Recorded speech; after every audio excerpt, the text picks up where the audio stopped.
Olá galera, eu espero que tudo bem com vocês. Mais uma aula com o Prof. Sost para revisão UFPR 2022. Eu espero que você tenha assistido às aulas anteriores. Estamos caminhando aí para um assunto que mais apareceu historicamente na prova da Federal, segundo o Instituto Sost de Pesquisa Vestibulandística.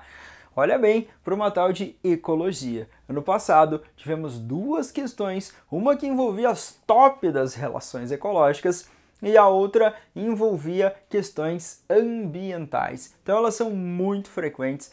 Envolvia junto com os ciclos biogeoquímicos, eu deixei ele de fora porque eu acho que vai que a Federal não repete, vai que eu estou chutando aleatoriamente, mas eu sei que você está fazendo suas revisões intensas e eu acredito em algo com o conceito, dinâmica populacional, influenciando com as relações e com o meio ambiente, quando a gente vai pensar em assuntos de poluição. Então, bem-vindo, bem-vinda à nossa aula de biologia sobre ecologia, meu povo, rumo para a Federal, reta final, última semaninha aí, foco na missão e muita dedicação, que vai ser o último ano seu como pré-vestibulando. Então, quando nós pensamos em ecologia, é a parte da biologia que estuda as relações entre os seres vivos, dos seres vivos entre si, as alelobioses, e desses seres com o meio em que eles vivem. E a isso a gente chama de ecobiose. Mas, conceitualmente, a ecologia ela aparece como uma ciência multidimensional. Então ela aparece junto com matemática, com física, com química, com história, com geografia, com filosofia, com sociologia. Ela vai envolver muitas outras coisas. Foco na missão em relação a conceitos. Quando nós falamos em habitat, lembra lá daquelas relações do ensino médio que a prof falava para você que o habitat era o endereço, aquela ideia de um local mais específico ou mais propício de encontrar uma determinada espécie. Então é como se fosse essa ideia de endereço. Lembrando que as espécies diferentes podem conviver em um mesmo habitat. Lembrando que uma mesma espécie pode viver em habitats diferentes. Nós temos representantes como as onças pintadas. No Parque Nacional do Iguaçu, um tipo de vegetação, um tipo de clima. Mas tem onça pintada na Amazônia. Mas tem no Pantanal. Mas tem na região do Cerrado. Então a gente vai pensar que algumas espécies aí podem viver sim em habitats diferentes, mas o foco da missão é restringir a ideia de endereço, o local mais propício de eu encontrar uma determinada espécie. Já o nicho ecológico que apareceu aqui, ele é multidimensional. São todas as variáveis, sejam elas bióticas ou abióticas, que interferem na sobrevivência da espécie. Então, no seu cérebro, filtra as informações, como a gente pensa em revisão, sobrevivência da espécie. Existem fatores bióticos que interferem nessa sobrevivência da espécie? Você vai falar assim, sócio, e os fatores bióticos são os seres vivos. Nós temos parasitas, nós temos predadores, nós temos competidores que interferem na sobrevivência de uma espécie. Nós temos fatores abióticos, Sost? Eu vou falar sim. Os fatores abióticos são aqueles fatores não vivos, como a temperatura, a luz, a salinidade, o pH, fatores, condições físicas, químicas do ambiente em que está inserida a espécie. Os fatores bióticos e abióticos, quando interferindo na sobrevivência dessa espécie, conceituam o seu nicho ecológico, o seu modo de vida. As espécies têm um nicho fundamental, um nicho realizado, então tem uma variação nessa condição aqui. Mas cuidado com essa visão de nicho ecológico de uma forma multidimensional. Sost, quando eu estava estudando lá os conceitos, eu encontrei ecossistema e apareceu esses termos aqui. Eu vou falar sim. No ecossistema você tem a interação dos fatores bióticos e dos fatores abióticos. Então a isso a gente chama de ecossistema. a interação dos fatores bióticos e abióticos. Agora, se no texto ali na descrição fala que esses fatores bióticos e abióticos interferem na sobrevivência da espécie, aí eu estou me referindo ao nicho ecológico. Lá no ensino médio aparece lá o modo de vida, a profissão da espécie, o papel que a espécie desempenha no ambiente. Então essa vai ser a visão no nicho ecológico. A onça pintada é um grande predador, vai comer tantos quilogramas de carne por dia, vai ter ciclos de reprodução em tal período, vai deixar tantos filhotinhos. Então ele vai descrevendo esse modo de vida. E isso a gente chama de uma maneira ampla e geral de nicho ecológico. Então cuidado com essas duas condições importantes para a sua provinha. Quando eu penso na espécie, conjunto de ser semelhante, capaz de intercruzar em meio natural e gerar descendente fértil, eusóstio são um indivíduo. E quando a gente começa a estudar ecologia, a gente pensa, obviamente, nessa unidade chamada indivíduo, porque é esse indivíduo que troca as relações ali, matéria, energia com o ambiente. Eu vou consumir recursos desse ambiente, eu vou perder energia na forma de calor para esse ambiente. Então eu sou um indivíduo. Agora os indivíduos de uma espécie se reúnem e formam uma população. Então lembra daquele rolê lá, indivíduo, população, conjunto de seres de uma mesma espécie que vivem no mesmo local, numa mesma área geográfica, ao mesmo tempo. Então aqui quando a gente pensa em população, você vai pensar em conjunto de indivíduos de uma espécie, indivíduos da espécie que vivem em um determinado espaço físico, em um determinado local, em um determinado intervalo de tempo. Então numa área geográfica ali, eu tenho uma determinada população. Seres de uma mesma espécie, numa determinada região ou local. Então a prova pode ser referida dessa maneira. Só que ela pode avançar um pouquinho, faz tempo que a federal não pensa na dinâmica populacional. Você fala, mas como assim dinâmica populacional, Sasha? Aquela dinâmica populacional lá em que a gente vê a flutuação, o crescimento, a redução do número de indivíduos da população. Então, quando você pensa em dinâmica, a população ela é dinâmica. Existem flutuações na quantidade de indivíduos. Na dinâmica populacional, eu vou pensar lá, por exemplo, numa tal de densidade populacional. O número de indivíduos dividido pela área ou pelo volume, se for no ambiente aquático. Se eu pensar na dinâmica populacional, densidade, número de indivíduos por área ou volume. Área em ambientes terrestres e volume em ambiente aquático. Tudo bem. Influenciam nessa densidade populacional alguns fatores ou algumas taxas. E eu gostaria que você lembrasse da taxa de natalidade, que é o número de indivíduos que nascem no intervalo de tempo, taxa de mortalidade, que é o número de indivíduos que morrem no intervalo de tempo. Entrada de indivíduos é a imigração, e isso vai influenciar também na população, e a emigração, que é a saída dos indivíduos de uma determinada região. Então, quando eu penso em imigração, eu estou pensando em entrada de indivíduos na população. Quando eu penso em emigração, eu penso em saída de indivíduos da população. Taxa de natalidade, mortalidade, imigração, emigração influenciam nessa dinâmica populacional. Quando é que uma população cresce? Quando a taxa de mortalidade, emigração, elas são menores que a natalidade e a imigração, ou seja, nasce mais indivíduos, entram mais indivíduos, e se isso superar mortalidade e imigração, a minha população está crescendo. Se isso não superar, se ficar empatado ali, tipo, mesma quantidade de indivíduos que nascem e que entram, mesma quantidade de indivíduos que morrem e saem, a minha população se mantém em equilíbrio.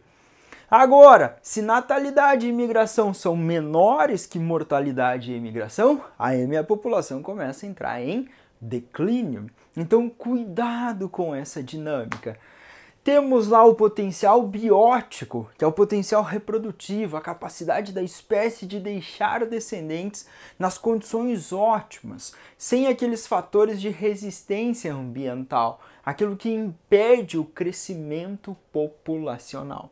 Então, foco na missão que eu estou sentindo. Estou sentindo uma relação dessa dinâmica populacional e essa inserção dentro da população com alguns conceitos em relação a habitat, em relação a nicho, e vai que vem aqui as top relações. Você vai falar, por que, Sochi? Porque os seres de uma mesma espécie, como eles estão numa mesma região, eles podem competir por recursos. E a competição é um fator de resistência. A competição vai influenciar no crescimento da população. Se eles precisam competir por recursos, por ambiente, por moradia, se eles precisam competir por parceiros sexuais, então tudo isso vai influenciar nesse crescimento populacional.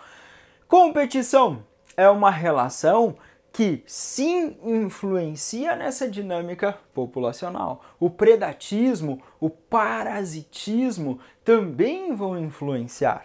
Então vamos desmistificar as top relações do SOST. A competição, ela pode ser intraespecífica, quando ela ocorre entre seres de uma mesma espécie, você tá ligado? Ela pode ser uma competição interespecífica, quando ocorre entre seres de diferentes espécies. Então eu posso ter seres de uma mesma espécie competindo, aí ela é intraespecífica e ela vai influenciar nessa dinâmica populacional aqui direto na população A. Agora eu posso ter uma população A e uma população B e elas competem ali por gramíneas, bovinos e equinos, competindo num ambiente por gramíneas, por alimento. Então, uau, eu tenho uma competição interespecífica entre seres de espécies diferentes. Quando nós pensamos na competição inter aqui, a gente faz aquela representação entre seres de espécies diferentes. Mas independente da competição intra ou inter, ela sempre é uma relação negativa, ou seja, desarmônica para a sua prova na federal. Mutualismo, predatismo, parasitismo e inquilinismo são relações ecológicas interespecíficas entre seres de espécies diferentes. E aquela simbologia, no mutualismo você tem benefício para ambos os participantes. No predatismo, mais e menos. No parasitismo, mais e menos. No inquilinismo, mais e zero. Então esse zero aqui é aquela representação de não ter ganho, de não ter prejuízo. Então, sempre que eu tenho um sinalzinho aqui de menos, ou seja, quando existe prejuízo para alguma espécie envolvida na relação, ela é chamada de desarmônica ou negativa. Mutualismo te dava aquela noção de mútua troca, de benefícios mútuos. Líquens, uma associação mutualística entre algas e fungos. Ou cianobactérias, que a Federal citou ano passado. As cianobactérias, elas realizam fotossíntese, elas auxiliam na fixação do nitrogênio, a cianobactéria produz compostos orgânicos, as algas produzem, passam para os funguinhos são heterotróficos, retêm água e sais minerais, passam para a alga, então essa mútua troca. Só que nem sempre a Federal deixa claro isso no seu enunciado. Então tenha sensibilidade. Daqui a pouquinho vai subir questão e você vai ver que o enunciado não deixou bem claro uma mútua troca, mas você via benefício para ambos os participantes. Então a Federal ela transita aí às vezes por um extremo de deixar bem claro e outro de não deixar bem claro. No predatismo, tu tem aquela relação presa-predador. A relação presa-predador, eu sou fã, mas muito fã dessa relação onça-capivara. As capivaras são grandes roedores, são herbívoros. Então, capim, capivara, onça. Eu posso organizar até aí uma cadeia alimentar. Capim é o produtor, a capivara é um consumidor primário e a onça é um consumidor secundário. Então essa cadeia que o SOST montou tem 3 níveis tróficos. Produtor, primeiro nível trófico, consumidor primário, segundo nível trófico, consumidor secundário, terceiro nível trófico. Ah, mas o foco é na relação de predatismo. Sim, tu tem um predador que vai matar e comer uma presa. Esse predador, geralmente, um carnívoro, para você lembrar, um carnívoro, no sentido ele vai matar e comer outro animalzinho, estraçalhar. Ele tem garras, eles têm dentes, eles têm uma posição de olhos, ele está ali preparado, apto a matar e comer. Então, um predador nato. E as presas, elas serão prejudicadas. Mas lembrando que para o equilíbrio do ambiente, essa relação é interessante. E é importante, é aquela historinha. A onça fala assim, capivara, eu só vou comer 1, 2, talvez os mais velhinhos ou os mais novinhos, os que não estão ainda aí contribuindo monstruosamente com esse crescimento populacional. Mas eu vou ficar de boa, eu estou te ajudando, estou comendo você, mas estou te ajudando, estou comendo alguém aí do grupinho, mas é para vocês não comerem todo o capim do planeta e não acabarem com esse planeta. Então, de uma maneira geral, é óbvio que essas relações elas são essenciais para o equilíbrio da vida nesse planeta maravilhoso. Parasitismo. O parasita, ele não tem um objetivo matar e comer, como tem o predador. Aqui no parasitismo você tem, vamos colocar aqui os humanos e vamos colocar aqui os piolinhos. Então, o piolho é um inseto sem asa, que vai se alimentar de sangue. É um animalzinho hematófago. A relação é positiva para o piolinho e a relação é negativa para o ser humano. O objetivo do piolinho não é matar, mas ele vai picar, sugar, ele vai ter adaptações, liberar substâncias anestésicas, anticoagulantes, para falar, SOST, só um pouquinho de nutriente, eu vou roubar aí de boinha, SOST. Só para eu sobreviver, manter de boinha aí, SOST. Eu vou falar, tá bom, vai me incomodar e tal, mas não vai ser assim um transtorno tão intenso. É óbvio que alguns vírus, bactérias, protozoários, sim, infelizmente, eles podem levar a óbito. Inclusive os vermes, como a gente viu na aula anterior. Se você não assistiu, faz a maratona SOST aí nessa última semana para ver todos os vídeos que a gente colocou aí no canal para você estar bem na federal. Então, uma relação aqui que alguém é prejudicado. E no inquilinismo, nós temos uma relação em que alguém é beneficiado e o outro não é nem beneficiado nem prejudicado. Aqui no inquilinismo, lembra dessa palavrinha aqui, epifitismo. Para domingo, epifitismo. Uma bromélia, uma orquídea é uma epífita. SOST é uma parasita. Não. SOST é uma competidora. Não. Se ele falar uma epífita, uma relação de inquilinismo, de moradia. Ela está lá em ciminha, ela está aderida com as suas raízes, mas não está prejudicando a planta que ela está acima. Então, tenha sensibilidade na ecologia. Eu sei que vocês adoram estudar ecologia. Você vai falar, não, só falar sim, porque a ecologia vai influenciar na botânica, na zona, na evolução, e a ecologia é essencial e estará na provinha. Então, por favor, tenha sensibilidade com esses termos aqui, iniciais que o SOST tentou lembrar com você. Inter ou intra? Inter, inter, inter, inter. O que é isso? Relações interespecíficas são relações entre seres de espécies diferentes. Aqui ela podia ser intra, seres de uma mesma espécie, ou inter, entre espécies diferentes, a competição. Você vai falar, SOST, mas eu fiz o meu resumex de estudo, tem lá relação ecológica intraespecífica harmônica, colônia, sociedade, intraespecífica desarmônica. Vai falar assim, caraca, tem competição, tem canibalismo. Geralmente, essas, como eu falei, são as top 5 SOST para o FPR. Mas eu sei que você estuda no nível hard e você lembra de várias outras. Mas não esqueça dessas 5 aqui, dica para você brilhar, tá bom? Meio ambiente, se a prova falar nesses termos aqui, ou nesses gases, ou nesses poluentes, uma substância que altera o equilíbrio, que altera a dinâmica do ambiente, que prejudica o crescimento e o desenvolvimento de uma espécie. Infelizmente, nos últimos anos, nós estamos passando aí pelo que alguns cientistas chamam de uma grande extinção antrópica. Tipo assim, uma extinção monstruosa causada pela nossa espécie, pelos seres humanos.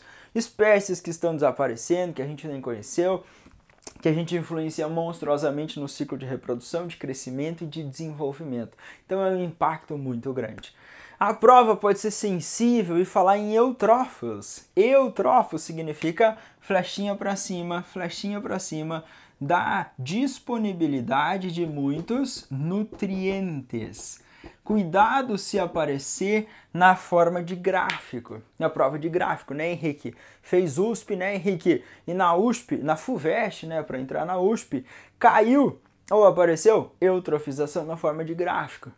Você tem que se ligar na forma de gráfico, que geralmente vai aumentar a quantidade de nutrientes disponíveis no ambiente aquático. Então, eutrófilos, muito nutriente no ambiente aquático. Isso vai promover uma proliferação de micro-organismos aeróbicos e flechinha para baixo na disponibilidade de oxigênio dissolvido na água.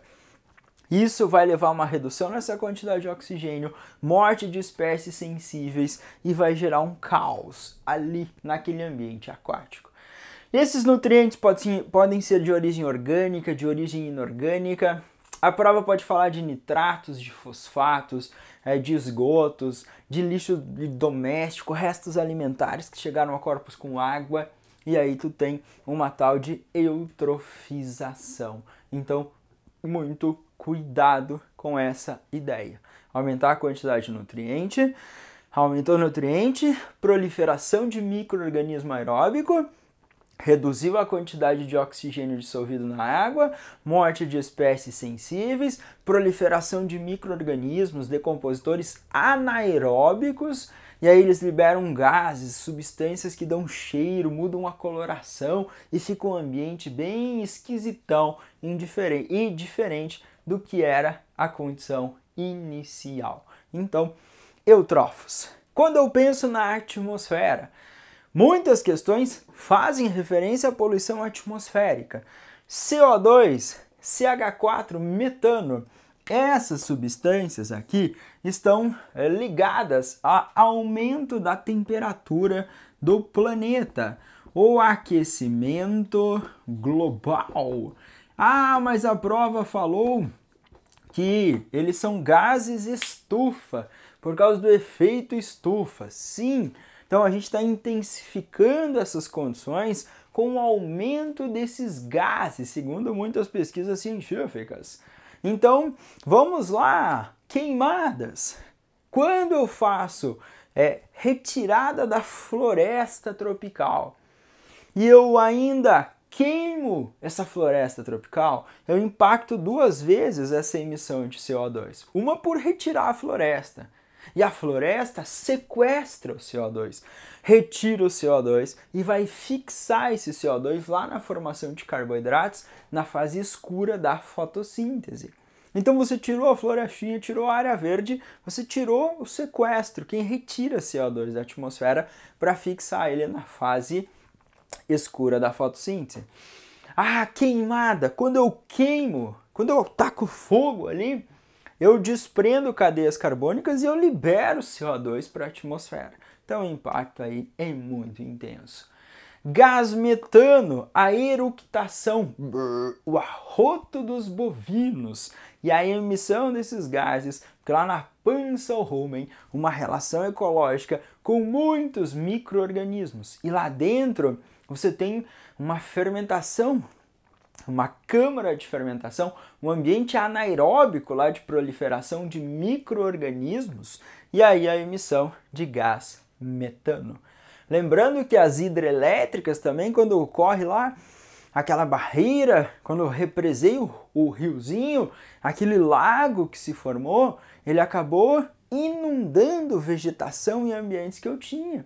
E vai ocorrer uma decomposição anaeróbica nos fundos e vai fervilhar uma eliminação de gás metano também nessas condições das hidrelétricas. Por isso, muitos biólogos, muitos autores dessa área ambiental vão falar: essa energia não é totalmente limpa porque tu tem essa impactação. Além da perda da biodiversidade pelo alagamento, nessa decomposição anaeróbica fervilha gás metano. Então essa é uma outra preocupação. Dióxido de enxofre, trióxido de enxofre, a industrialização, falta de filtros nas chaminés, trióxido, NO2, NO3, formando ácido nítrico, ácido sulfúrico. Isso aqui está associado à chuva ácida. Ácido nítrico, ácido sulfúrico, formado pela liberação desses poluentes, pela queima de combustíveis também. E, claro, sorte não estou aqui, mas queima de combustíveis fósseis, os famosos combustíveis retirados, o petróleo, a extração, a formação de gasolina, diesel, e queimar isso e liberar CO2 para a atmosfera, intensificando a condição do aquecimento global. Aqui na industrialização, na liberação de SO2, de NO2, NO3, formando ácidos na atmosfera por reagirem com vapor de água. E aí isso precipitar, vir aqui na nossa superfície, no riozinho, na lagoazinha, no solo e alterar o pH e morte de espécies sensíveis e isso impactar a diversidade ambiental. Clorofluorcarbonos, redução na camada de ozônio. Lembrando que o ozônio, o O3, ele é importante lá em cima, na estratosfera, e aquela camada filtra os raios ultravioleta. Mas, infelizmente, a liberação desses clorofluorcarbonos, substâncias que o Brasil deixou já de fazer uso, mas que ainda estão na atmosfera e continuam reduzindo a formação da camada de ozônio. O ozônio aqui embaixo, na troposfera, ele pode ser produzido também por reações químicas de queima de combustíveis. O ultravioleta chega aqui e esse ozônio aqui embaixo é extremamente danoso. Causa lesões celulares, alterações na formação de radicais livres, está associado à formação de células cancerígenas por alguns autores. Então pode ser extremamente devastador esse ozônio aqui para nós num contato direto e nessa utilização. Então, fica ligado, fica ligada que a liberação de CFCs reduz camada de ozônio. Maior incidência de raio infravermelho, maior incidência de raio ultravioleta, foi isso que eu falei. Maior incidência de raio ultravioleta. E esse raio ultravioleta promove alterações. Aqueles raios que promovem as mutações. E essas alterações estão associadas a cânceres de pele, a catarata. O outro raio que eu ia citar é o infravermelho. E é o raio infravermelho que traz esse calor para nós. Então, o raio infravermelho entrou, parte dele reflete para a atmosfera, parte fica aprisionado, gerando esse efeito estufa. Então, esse calorzinho do raio infravermelho. Raios mutagênicos, os raios ultravioletas. Então, nós teremos essas condições. Espécies exóticas. Quando nós falamos de espécies exóticas, nós falamos em espécies que não são nativas, que não são originadas daquele ambiente. Eu falo para você, nossa, eu vou trazer hipopótamo da África e fazer eles crescerem aqui nas Américas. Falar, cara, não vai ser muito legal. Você vai falar, sócio, eu adoro zebra. Eu queria ver zebra no cerrado brasileiro, que é parecida com a savana africana. Falar, ai, que fofo, mas zebra é legal lá na savana africana. Porque zebra tem uma história na savana africana.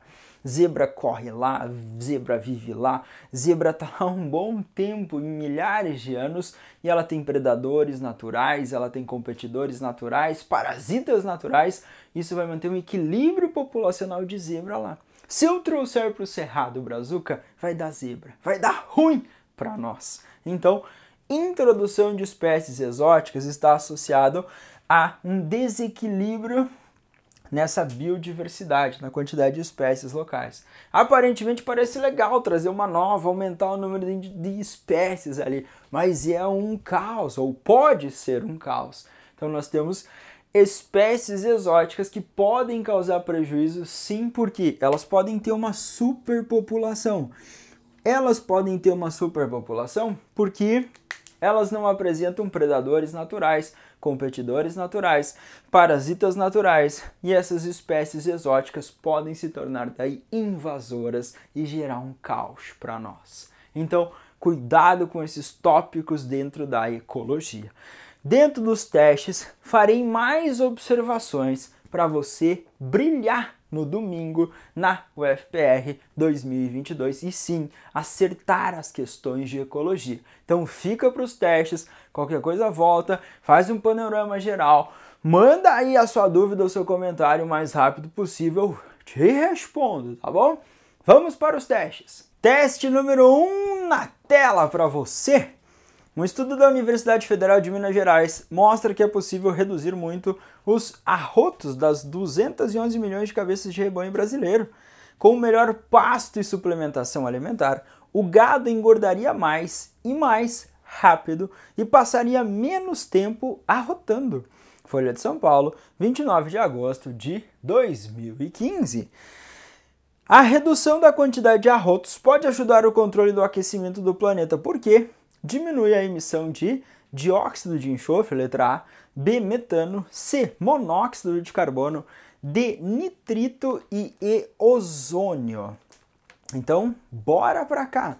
Você, obviamente, bateu o olhinho assim a procurar uma substância conhecida como gás metano, que vem na câmara de fermentação, na eructação, no arrotinho deles, a gente elimina ou visualiza isso aqui. Tá na letra A isso? Não, não tá na letra A. Tá na letra B de biologia. Na letra A, você tem dióxido de enxofre, SO2, vem da queima de combustíveis, vem da industrialização, e aí falta de filtro em chaminé, e aí você ia associar isso aqui à chuva ácida.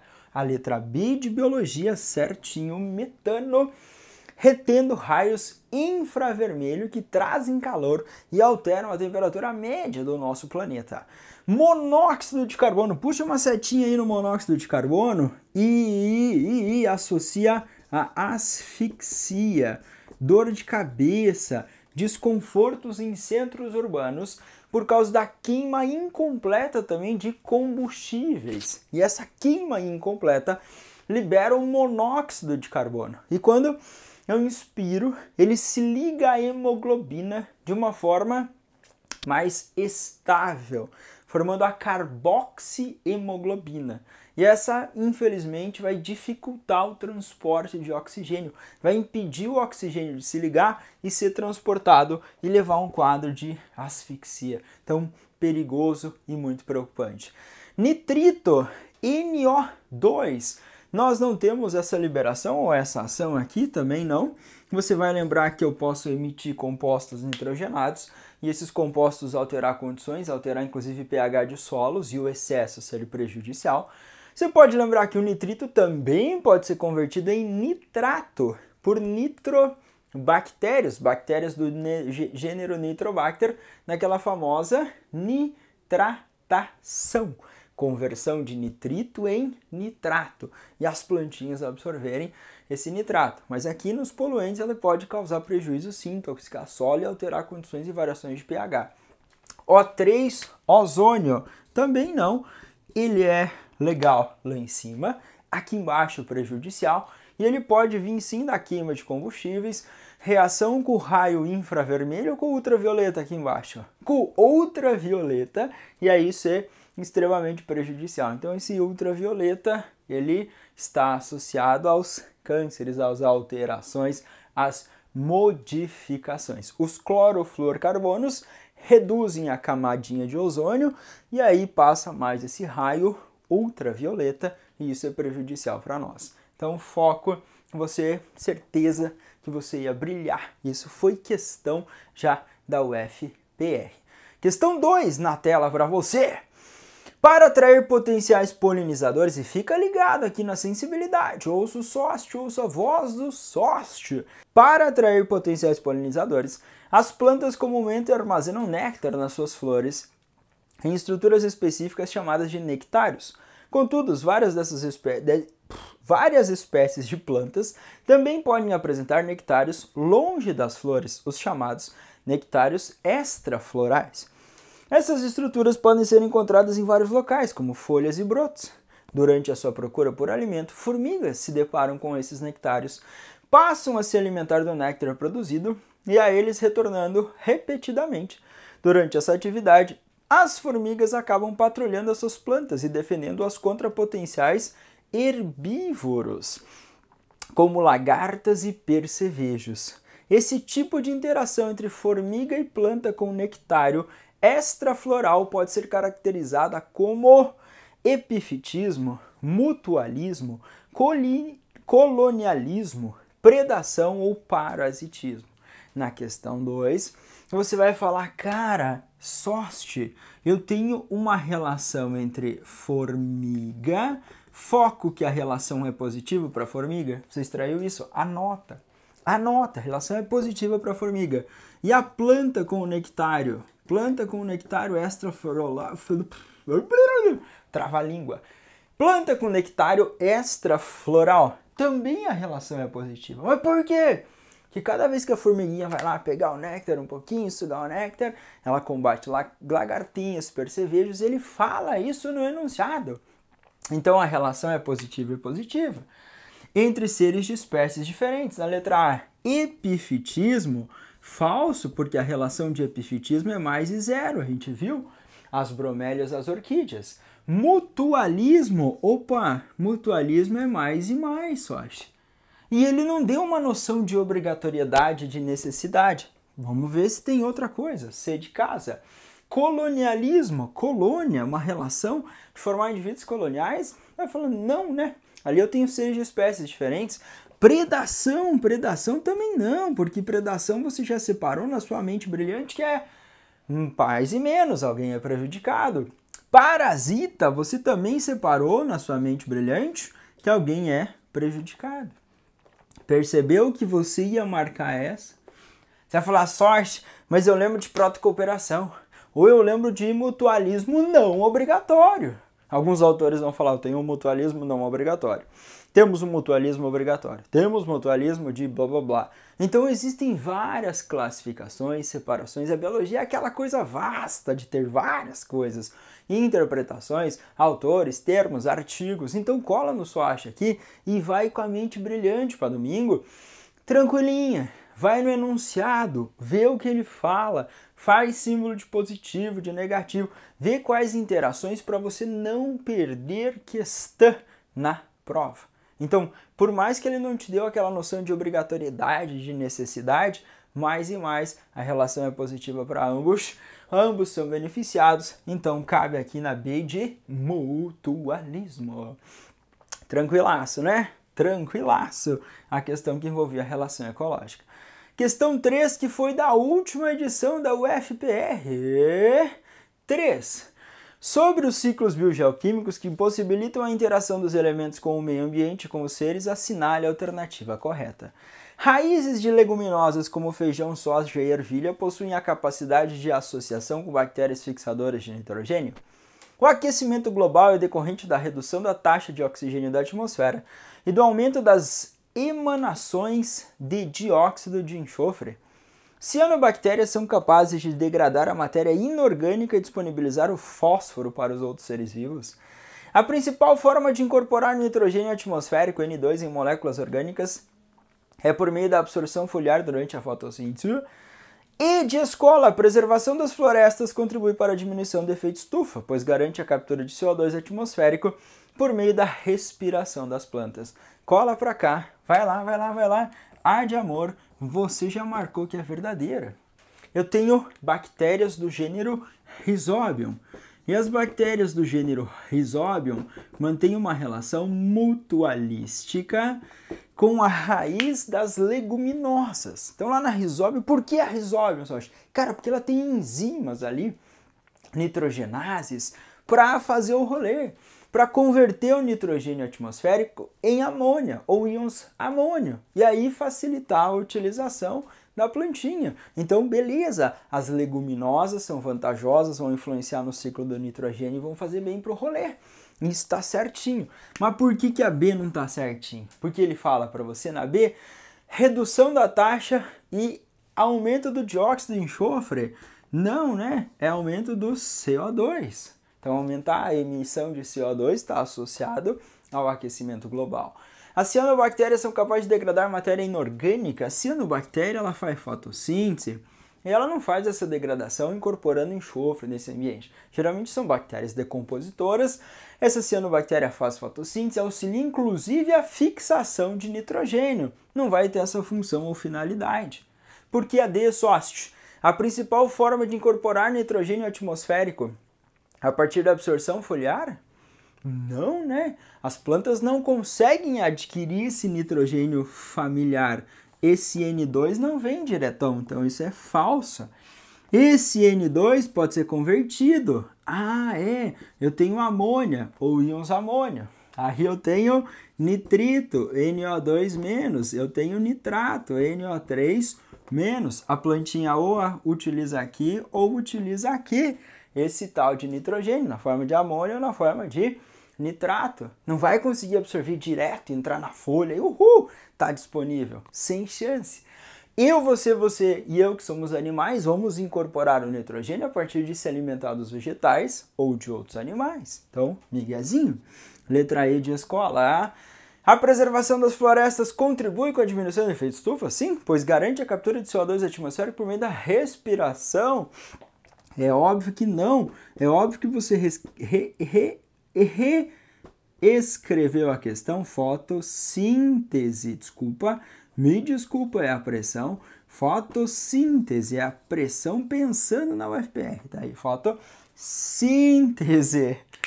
A fase escura da fotossíntese, também conhecida como fase química da fotossíntese, entra o CO2 lá no ciclo das pentoses e aí a gente tem o sequestro desse CO2. A respiração libera CO2 para a atmosfera e a fotossíntese sequestra o CO2 da atmosfera, tá bom? Eu sei que você não vai perder questão, meu ser querido. Se você gostou, deixa seu like. Se tem dúvida, deixa o seu comentário. O mais rápido possível eu te respondo para a gente brilhar na UFPR.